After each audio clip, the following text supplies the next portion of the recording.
I am so sorry about that. We are Do getting not started worry. late, and it's completely my fault because I don't know why. I had the thing up, but it didn't show me a go Yeah, live button it's until I complicated. tapped on the link that I sent you. So, how are you? I'm great. How are you? Oh, Is there some weird feedback? yeah, I'm hearing How are you? the delay. I'm great. How are you? Is there some weird feedback? Yeah, I'm hearing How are you? the delay. I'm great. How are you? Wait a minute. That could be my fault. Is that fixed now? It must have been open on my other Oh, on okay. my other. Don't So I worry. was trying it from my phone, and I thought maybe I need to do it from my computer and whatever. Hi again. How are Hello. you? I'm good. So How are you? I don't know who may join this chat, but I think it's great to have it at least as a record of something so that we can talk about it. So I thought I would start just by asking you to introduce yourself. Great. So I'm Rickel, and yeah, should I talk about what got me started in the industry? What did Well, I you meant more like just a bio, like Oh, just okay. Yeah, sure. So I'm Rickel. I'm a voice actor and narrator, producer. Um, yeah, among other things. Oh, we are we good? I think we're frozen.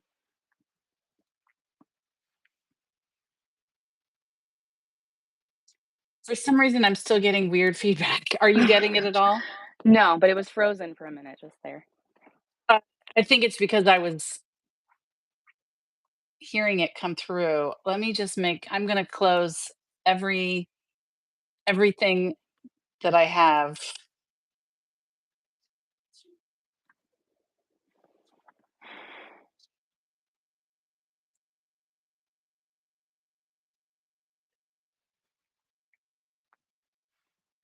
All right. So I closed out of every window that I had open on my uh, computer because maybe I had a YouTube window open somewhere at some Okay. point. At any rate, well, I also have, it's still doing it. I have no idea why.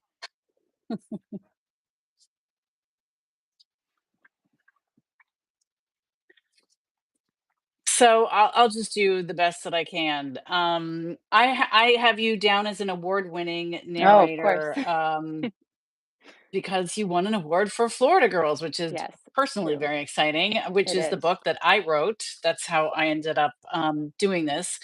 And what I wanted to do was talk to you so that other people who look for information.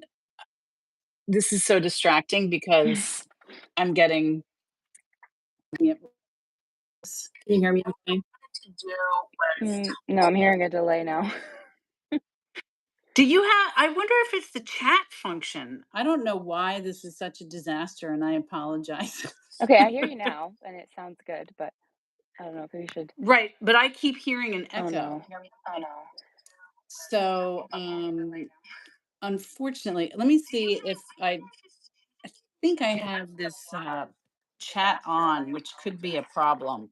I know that it's been a problem. I don't know how to turn the chat off. Um, let me see. Uh, mm, that's to remove me as a guest, which I don't want to do. Good Lord. Hide all chat. So that might help. Okay. I can't, I really can't tell. Anyway, I wanted to talk to you to sort of have a record of what it is that authors should look for, how they can find a narrator, and the best ways to work with them, even as tips for me, I'm sure.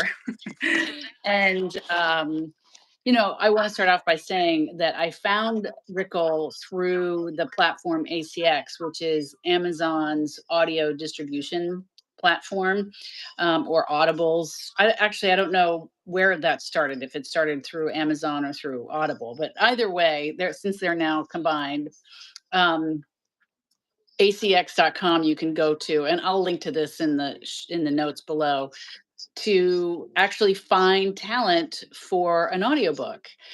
And I listened to so many different people, and I did so many things wrong. So when I was before I found you, I'm sure I did things Yeah. wrong after I found you too. But so one of the things that I hadn't really anticipated was trying to put together the material that I needed. For me, since my book is a historical thriller, there's a lot of world building at the front of it. So it wasn't just a matter of, oh, here's the first chapter and let's see how that sounds. In a more straightforward or contemporary timeline with limited POVs, or maybe a single POV, maybe it wouldn't come up. But in my book, I had multiple POVs, including not exactly flashbacks, but voices from the past, like Thelma Miles' Yes. mom Vivian and stuff like that. And a lot of really weird, specific kind of old-fashioned dialogue. So, my first question is, yes, how long have you been doing this? And what is it that you look for in a script? When you see a script, is there something that you see that you're like, no, there's no way I'm going to do that?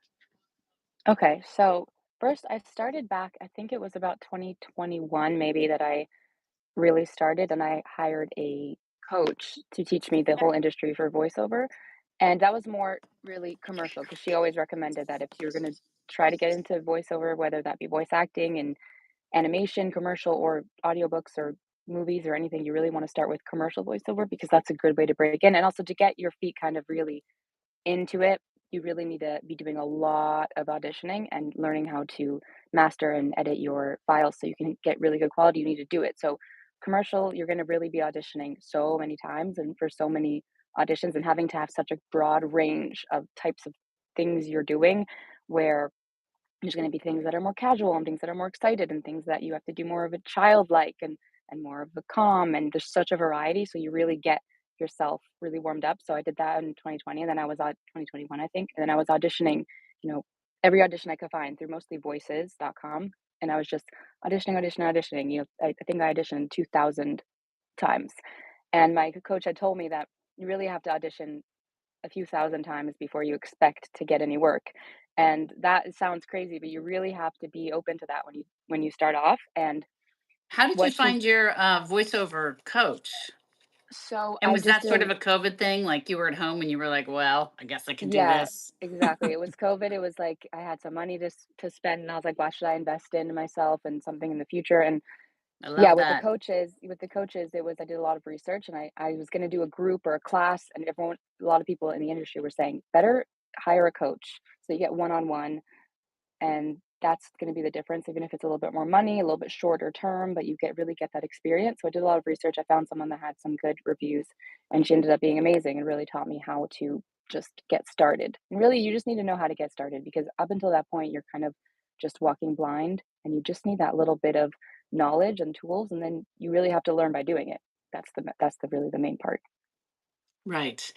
Um, you know, I did notice, I actually have done voiceover training before, and I did notice that you had commercials on your reel when I went Hmm. to your profile on ACX. And it's funny because I didn't think about it, but having had that training, not as intensive as you, I that's a great point. It is an interesting thing to look for if you're someone looking for a narrator, th- because doing commercial work signifies a lot of time perfecting your craft in the studio, I think. Yes. Um, so back to what you look for. What kind of script? I mean, have you ever opened up a project and thought, no way? And it could be anything from like the type of material to just the presentation where you thought this is going to be more work than it's worth. Definitely. I think what the first thing is always I could see is editing. So many times a project is very poorly edited and it just looks like someone wrote it up on their in their free time and just tried to sell it and market it and didn't really put the time into even editing it themselves, let alone hiring an editor. And that ends up being maybe it's readable on text, but it doesn't translate to audio because when I have a script and I'm reading it and trying to bring it to life and it's all mixed up and you can't tell who's saying what lines and what's happening here and in what tense is this and what's going on, it becomes very messy. And I already know from experience they can't work with that. And sometimes also the topic is not it's boring, it's not interesting to me and not well written. And but most of the time I if I see that the writing is good and the editing is there and they put time and effort, I'll at least consider it. And then it depends on a lot of the times. Am I interested like what kind of book am I interested in doing right now? Do I if I just did something more thriller, maybe I don't want to do something more lighthearted. So that is something more like what am I in the mood of doing? Yeah, I think it could be really heavy doing yeah, I wrote a couple of memoirs before this and they can be really heavy. But I also because of that I really appreciate what it takes to sit in a studio and read a script. Even reading my own book, I was like, what am I what? Yes, or or even just, it can be exhausting to sort of bring that emotion to the read. And I think you have to because that's you all have that to. you have. You can't overdo it. I mean, I've certainly heard audiobooks where I think, okay, you know, you're overdoing it a little bit. But I really do think the narrator can make or break the experience for the reader slash listener. I mean, I don't know about you, but I don't really make a distinction between enjoying a book that's audio versus reading it. It lights up the same parts of the brain. So the studies say. I don't know how they really tell that, but um, 100%. but it's definitely a different experience, and I part of my editing process is actually, reading out loud, reading the book out loud as I go along.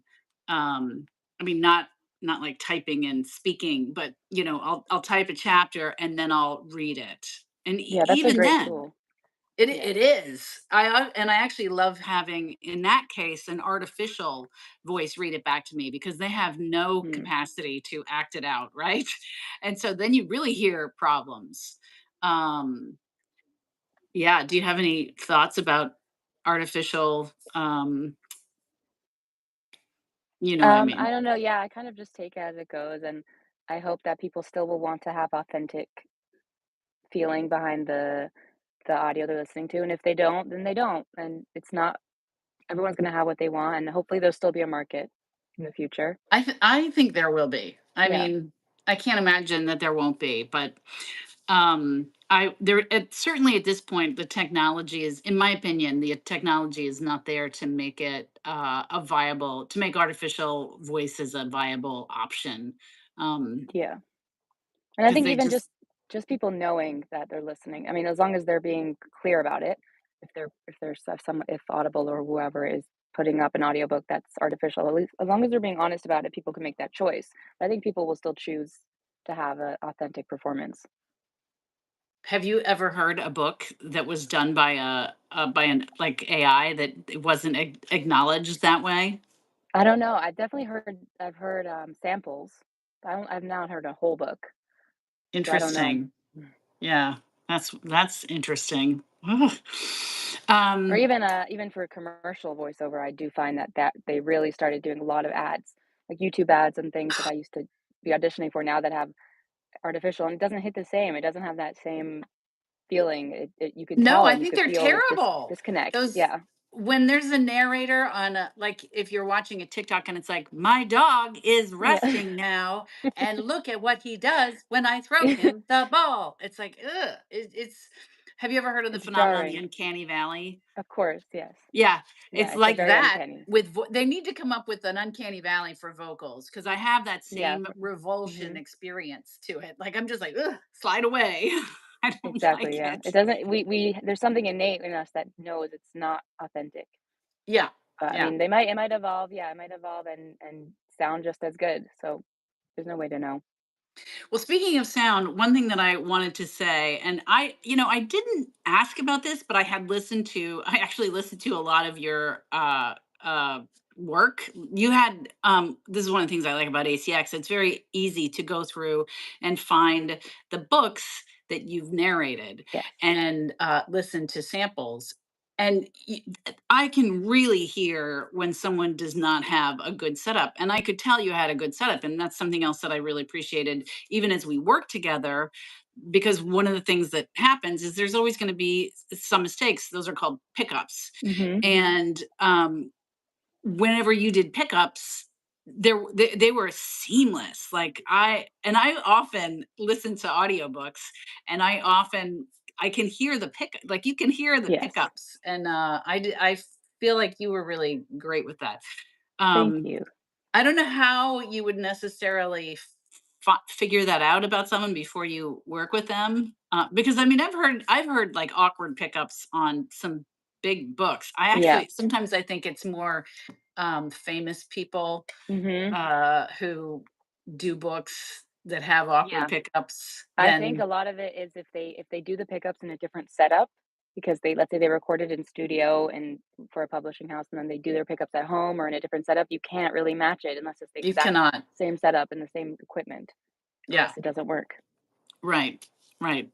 So that's one for non-famous. I also think famous people sometimes it can take away from a little bit. Like I was listening to a book narrated by a very famous actress, and I kept thinking about her and various roles she's done. Like it took me away from the story. Um, I'm a weirdo though, so Yeah, yeah, I can get that, yeah. yeah, If you're so used to seeing them in a certain role or as a character, it could be harder to get your head out of that. right. And I guess I mean for me, it's really all about the book experience. So um anyway, what should every author be including in packages that they put up for to find narrators? Well, I think it's interesting because I so far only really respond and find work through ACX and through the audition process. I haven't really seen more like a package with everything that they're offering. But I even think just before an author wants to publish, they really need to understand what it is they want and what they're willing to spend or put out, and be realistic about that and their goals. A lot of authors will want a professional and someone to put in all of this time and work who has the equipment and has the studio and has the skills, and then won't want to put any money for a PFH rate, or will say, "Oh, we'll just split the royalties," and they don't understand that if they're not putting money into marketing and time into marketing, there won't be any sales and Right. there won't be any Right. royalties. I've had my first book I did, it didn't sell even one copy, but I What? didn't mind. I did it because I needed to get the experience of doing a whole book, and it took me a whole month to do. It took so long, and it wasn't even a long book. It was about 3 hours, but it took me a month because I didn't really know how to do it yet, and it didn't sell one copy. But I knew going in I had to be willing to just do it for the experience and to gain the skills. But Wow. then there are still plenty of auditions I see posted with the same exact kind of author who has doesn't really have a lot of sales, and they'll be asking just to share royalties, and they're asking someone to put in a lot of time and work for no guarantee of even one sale. So that's a lot to ask of someone unless it's just a hobby and they want to do it for fun. But I think if they know that, they should be willing to accept someone who just wants to do it as a hobby and isn't their career that they need to earn a living from.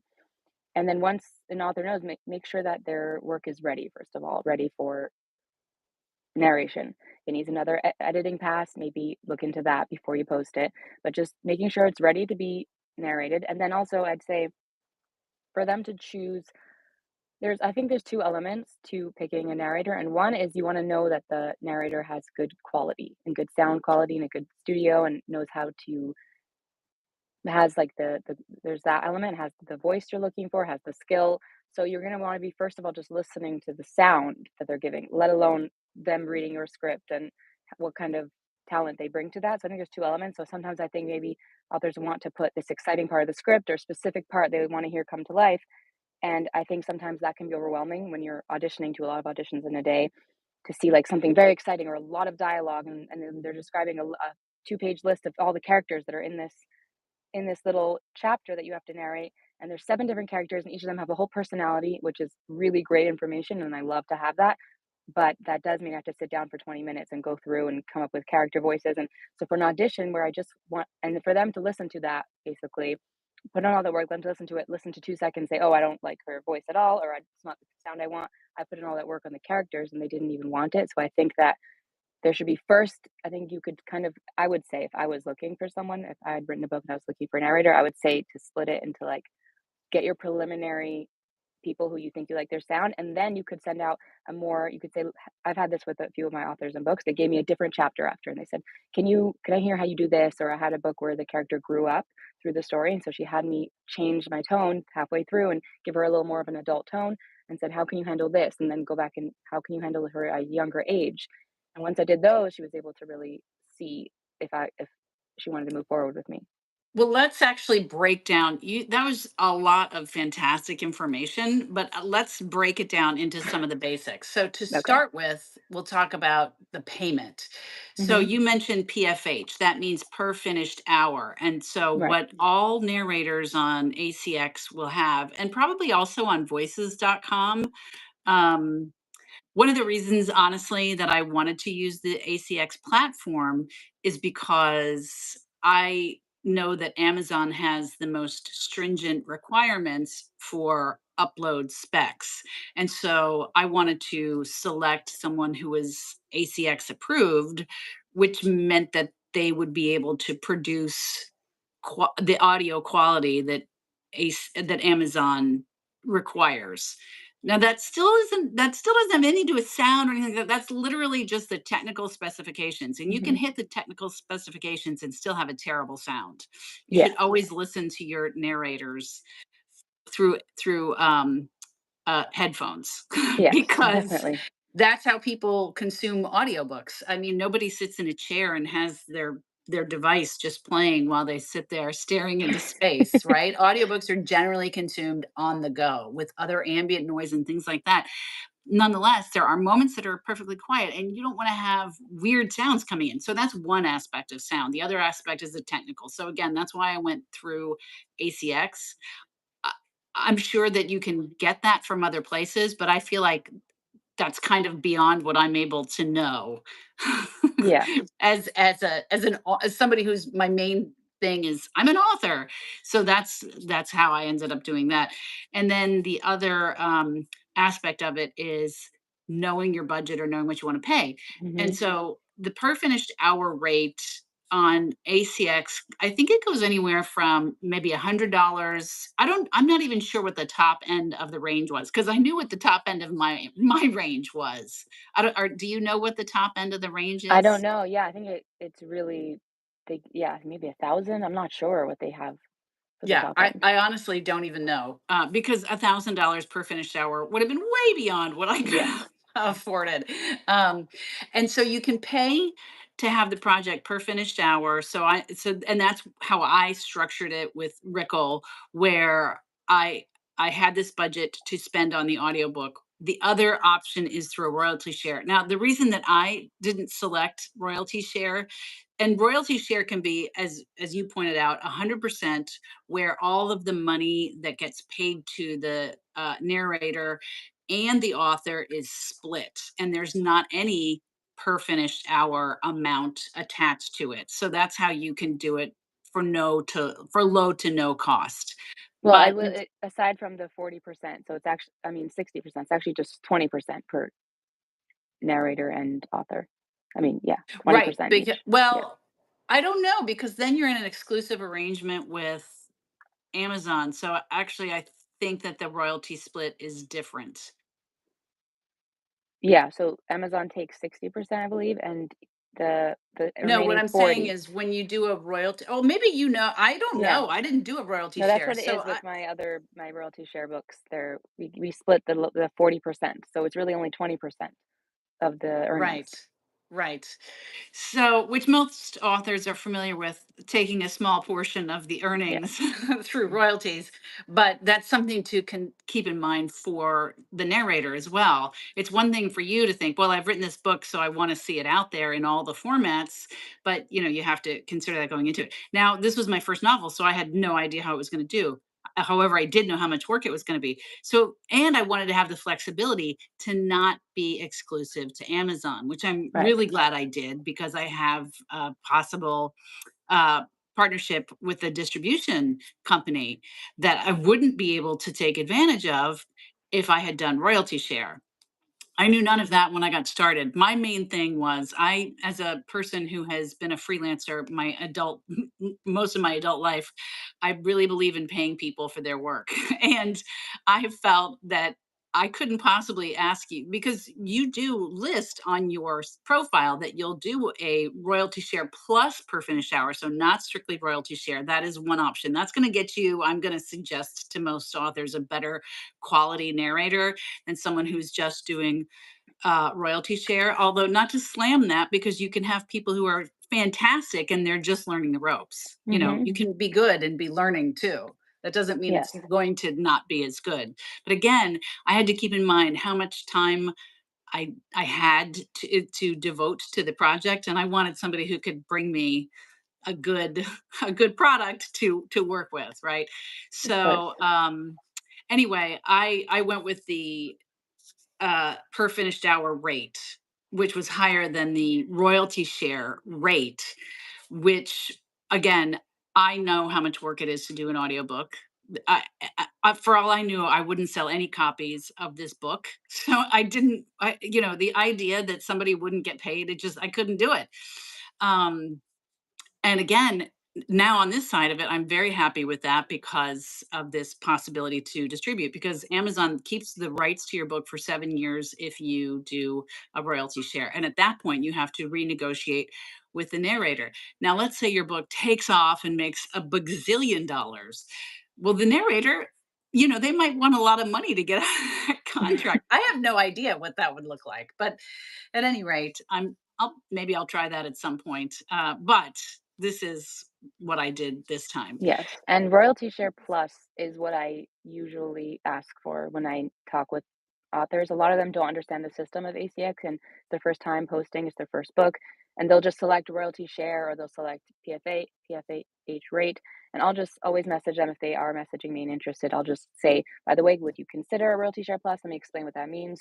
Just because it's just, even if it's a different rate, sometimes I'll negotiate and be willing to really negotiate a lower rate, a higher rate, depending on their budget. If it's something I'm interested in, I have an author who I'm doing a series with, who her book, she puts in a lot of money and time into advertising and promotion, and so she took some money out of her budget for promotion to give me a lower PFH rate. But her book has been selling, and I've been making some royalties, not really a lot, but enough that I feel comfortable. Also, I just appreciate having a contract with an author where we are exchanging some money between us, and she's paying me or he's paying me for my work, which just feels a little better than just it being only through Amazon and royalties. Right. But So yes, let me just reiterate the difference that you're stating. When I talked about you can do it with royalty share plus a PFH rate, that is what is called royalty share plus. So plus, that yes, means you're paying them an hourly rate in addition to the royalties, which Amazon will handle on their end. You don't have to figure right. that out. And so that's called royalty share plus. Starting to feel like we're doing an ad for Amazon. But anyway, so uh let me see. Oh, I so in terms of what you're talking about, that was something else that I did. So back to breaking down your audition. So the process of auditioning narrators is kind of twofold. You can go about it in a couple of different ways. One, you can search for people on the you can search for people on the platform, and you can like put in historical fiction or romance or contemporary or whatever it is that you're looking for. You can have young sounding, old sound. They have a lot of different Hmm. classifications on voice, and I think those probably change a lot. um, at any rate, and you can invite people, and so that's one way. But that wasn't the most efficient way because for me, not surprisingly, the people that I really liked were out of my budget. Or let me put it this way, the people that I came across, because I didn't come across you when I was doing it that Hmm. way. And so the other thing that you then do is you can put out an audition, and that's consider that like one checkpoint. Whereas you were talking about earlier, Rickel, you have um, the the shorter something, some scene, something that is going to give you an idea of what they sound like. And then the next line is a 15-minute checkpoint. Now, I suppose you could, but I don't think so. I think by the time you get to a 15-minute checkpoint, you have to be working with one person because that takes you down Yeah. the ACX So I've chute. I've had where I just upload another audition. I just send a second audition file. You can upload more than one. So they'll if they say, "Oh, can you try Oh, submitting that's a great something from a different idea. part?" Yeah. So you can just or either you replace the file or I found I think they changed the template. Now you can upload a second one so they could see 2. So I've done that recently where they said, "Oh, can you try reading let's say there's a female POV and a male POV. They say, "Oh, can Yeah, you read the male POV or can you read another different POV?" And so I'll upload a second one. So that's an option yeah. authors can know going in. They don't have to get you don't have to put everything out for an audition because that can overwhelm people and someone might not audition and you might miss out on someone great that would sound great just because maybe they already had a big workload that day and they were going to send an audition, but they said, okay, that seems very complicated and they And won't when even we talk audition. about auditions, like, I'm trying to remember how long my first audition was. I think it was maybe 3 minutes, maybe 5 minutes. I Yeah. don't remember. It was not very long. Again, that's an awareness of how much work it is to ask someone, and also an awareness because I have worked in film and audition people, that it doesn't take very long to figure out if someone will work or Mhm. not. Now, Yeah. conversely, when I had narrowed it down to whatever, let's say my top 10, I would listen to it like sometimes over and over because some people there were elements of their voice that I liked, but not their sound quality, or vice versa. Um, so it was really interesting. And also you might reach out to someone and you say, this is what I need to buy, and they're not going to be Mhm. available. So these are things to keep in mind. Yeah. It takes Communicate with time. if you communicate at any point, you can always reach out to a producer and say, "Hey, can you try reading a different thing or what's your schedule like?" Or just showing even I've had some people tell me that they're narrowing it down and I'm one of the finalists and then they'll reach out again and say they went with someone else or can I then they'll reach out with some more questions. So that's and no, it's always nice to hear and have more communication. So if anytime an author's thinking, "Oh, maybe I should I reach out? I'm curious about this," just you could always message and get some more information and continue the dialogue. And I have to say, you were super communicative. I really appreciated that working with you. Thank Um, you. but not over communicative. I mean, not like it was not too much. It was good. I felt like you were quick to answer and you were very good at coming up with solutions. So I think, for instance, one of the things was wanting to get it on a certain schedule, and you were Mhm. able to accommodate that. Those sorts of things. Um, when I did when I created that was another thing I want to say. You use the word producer, which is so interesting because I think of myself as the producer and you as the voiceover artist, but on ACX, the producer is the voiceover artist, and Yeah, you are because it producing the files, but there's still another step that has to happen, which is a final check where you right. listen to the files and create that pickup packet that I referenced earlier, Mhm. which shows timestamps and vocal cues that you can then edit or add to. Right. And I use this software called Positron to do it, which is extremely helpful.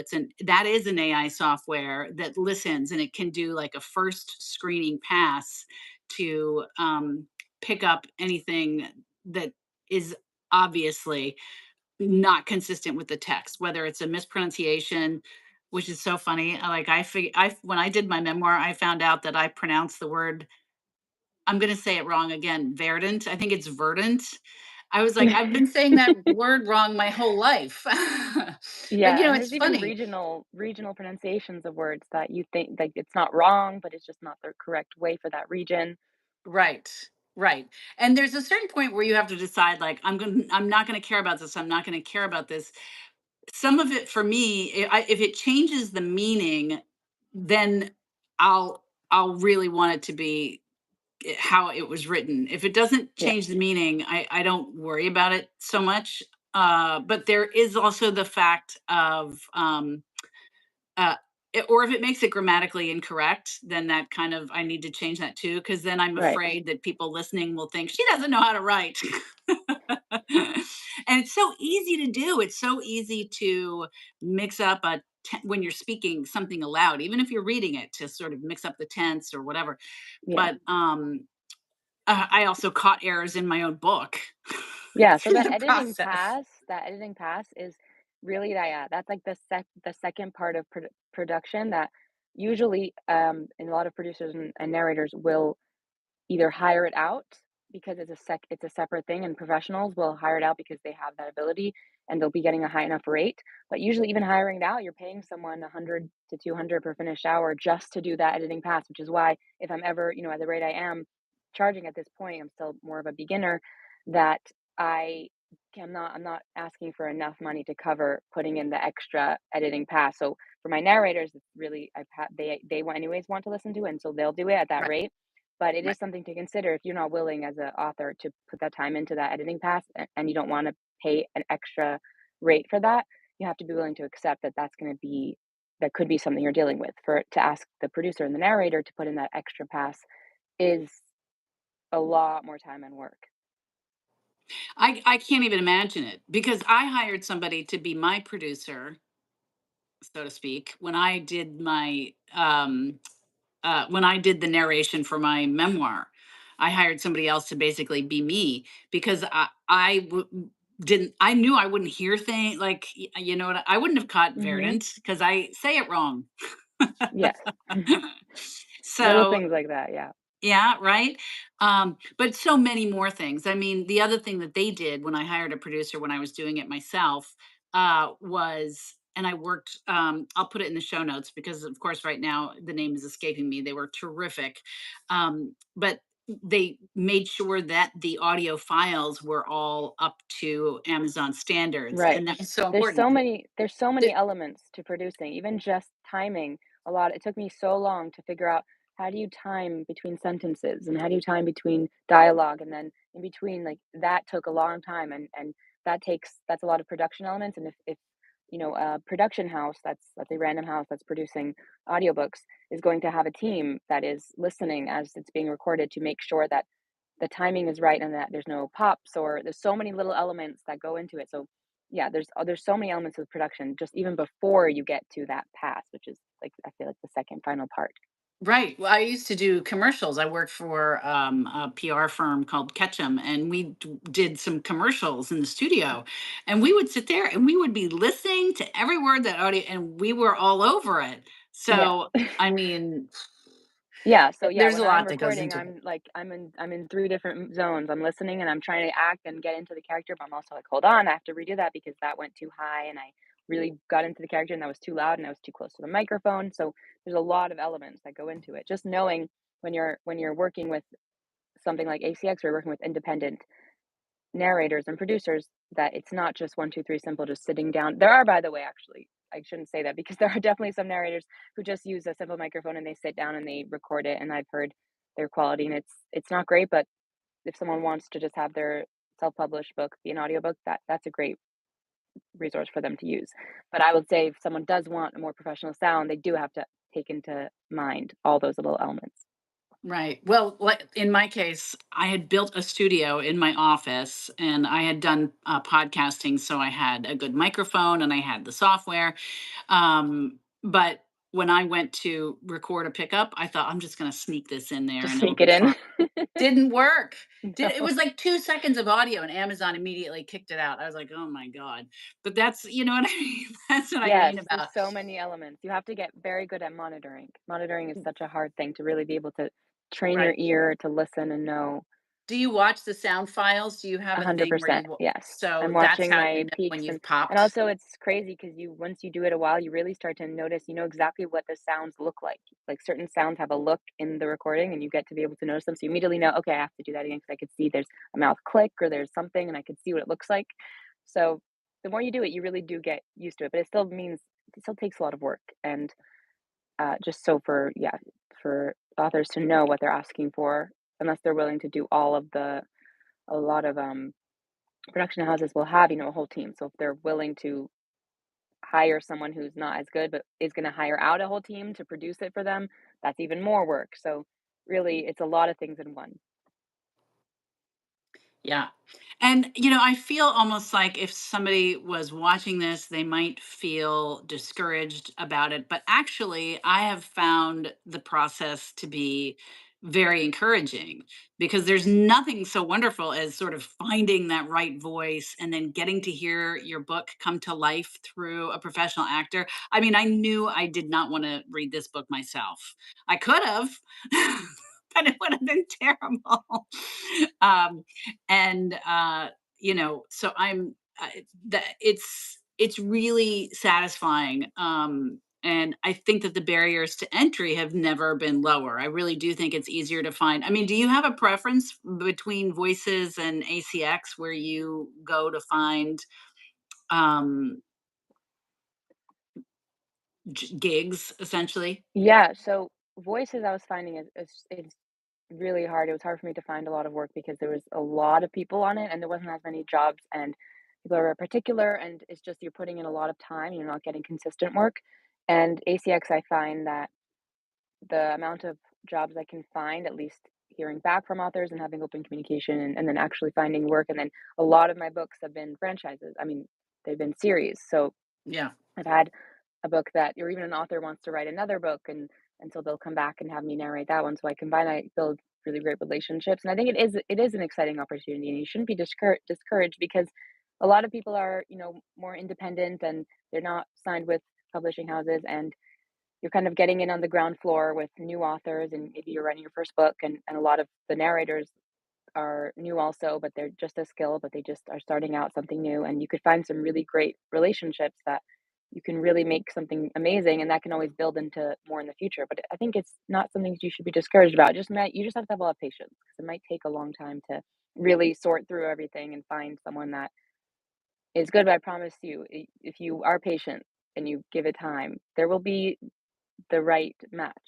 I'm sure of it. Well, I will tell you that for Havana Girls, I'm trying to put together notes now that I can give you in advance. Things got a little crazy with Vegas Girls, which just came out.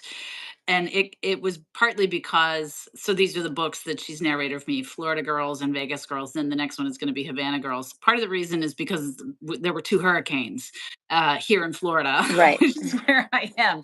And so I'm in my upstairs house. I'm not even in my office back there yet. So I I s- I just sort of like handed you the book. I was like, here you go. But it was a lot of the same characters that we had from before. How's your Spanish? You're gonna need a little Spanish for Havana Girls. Oh, yeah, I it's not great, but you know what? I always love a challenge. Well, there's not much. Well, your French was great. Also, you have a really nice singing voice. So one of the funny Thank things you. was that when Rickel, when you started singing the songs, it occurred to me. I thought, gosh, I better check and make sure these are out of copyright. I was so sure that they were Yeah, because they're so old, but they are not. they're not. That has So happened in I was another book like, as damn well. I've it. done yeah. And I had to take them out of my books too. So, Yeah, that does oops. happen. That actually happens more than once. Do you speak French? I'm just curious. I don't speak very well. I speak a little French because I was in a French immersion school growing up, so I had some of that as a kid, but kind of Where lost it did all. you But go to a French immersion oh, school? In Canada, every school Are has you French in immersion. Canada? Yes. Yeah. Get out. Yeah. So I travel back and forth. I in New York and Canada, yeah. So I'm from here. But like my parents are both American, so I don't really have a Canadian accent, which helps because You don't have a most yeah, Canadian I don't. accent. Yeah, I I would don't. not have guessed that. Are you in Canada right now or New York? I'm in Canada. Yeah. Do you think you're going to come back to New York? I mean, I'm going to visit family next week actually, and I go visit all the time. But yeah, it's But you honestly live it's in crazy Canada. everywhere. Yeah. I mean, yeah, I moved back here about like 2 years ago, and then I do travel there because I have like, I was doing some medical things, I had jaw surgery, and I was having to go in constantly to, see my doctor, and so I was living there for a while and coming back. But yeah, for now, I'm here. Wow, jaw surgery. That must have been scary for a voiceover Oh, it artist. was very scary. Yeah, I had to take a good chunk of time off, and the recovery was intense. But also, it was I had braces before, so that was even harder. I just wanted to be done with it because trying to do voiceover work with braces is it's hard enough without them to have good diction, the amount of movement you have to have and Right, speak clearly, but with the braces, it was a nightmare. So yeah, it was definitely right. nice to have that done. That's one of the weird things I've noticed with a lot of actors who they get the teeth and they get lots of things done, and then their voice gets weird. Have you Really. noticed that? I'm not sure if I I noticed don't that, want to name but, like, any that makes names sense. It because makes I'm sense. not trying to like shame people for wanting to do what they want to do to their bodies, but it just seems so odd to me because it seems to directly conflict with the job. Yeah, that does make sense, yeah. It's part of the using the way your mouth moves and everything is part of your work. But for Well, me, it was yeah, it was fixing that. I'm gonna see if I can figure out how to get if there are any chat messages other than the weird ones that were showing up earlier. I don't know if you saw any of them. They were super weird. Uh, but I can't seem to chat viewing, top chat. It's not showing. I can't see how to get. Can you see any chat messages on your end? No, I don't see anything. Oh, wait. Yeah. Is it the please say my name? No, someone was asking about ChatGPT and, AI. I remember I saw that message. Oh, okay.